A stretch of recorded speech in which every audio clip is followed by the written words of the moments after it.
Hormuz ஜலசந்தியை உடனடியா திறந்து விடுங்க, இல்லாட்டி உங்களுக்கு நரகத்தை காட்டிடுவோம், உங்களுடைய நாட்டை ஒரே நாள்ல அழிச்சு கட்டிடுவோம் அப்படின்னு சொல்லி அமெரிக்க அதிபர் டொனால்ட் ட்ரம்ப் ஈரான் நாட்டுக்கு எச்சரிக்கை விடுத்திருந்தாரு.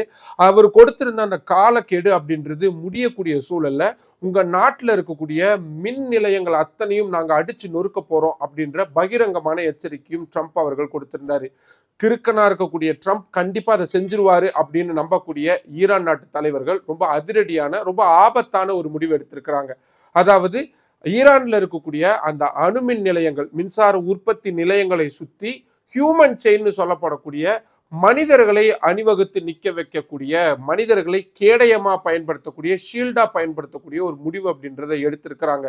ஏன்னா பொதுமக்களுக்கு பாதிப்பு ஏற்படுத்தக்கூடிய வகையில தாக்குதல் நடத்தப்படுது அப்படின்னா அது சர்வதேச போர் விதிமுறைகளுக்கு எதிரானதா இருக்கும். அதை பண்ணக்கூடிய நாடுகளும் அதை பண்ண சொல்ல உத்தரவு போடக்கூடிய தலைவர்களும் சர்வதேச அளவுல குற்றவாளிகளா பார்க்கப்படுவாங்க. அதனால அமெரிக்கா தங்களது இந்த கட்டமைப்புகளை தாக்காம இருக்கணும் அப்படின்றதுக்காக ஈரான் இவ்வளவு பெரிய ஒரு அதிரடியான ஒரு முடிவை ஆபத்தான முடிவையும் எடுத்திருக்கிறாங்க. ஆனா ட்ரம்ப்பை பொறுத்த வரைக்கும் இதுக்கெல்லாம் மசியக்கூடிய ஆளா இல்லை.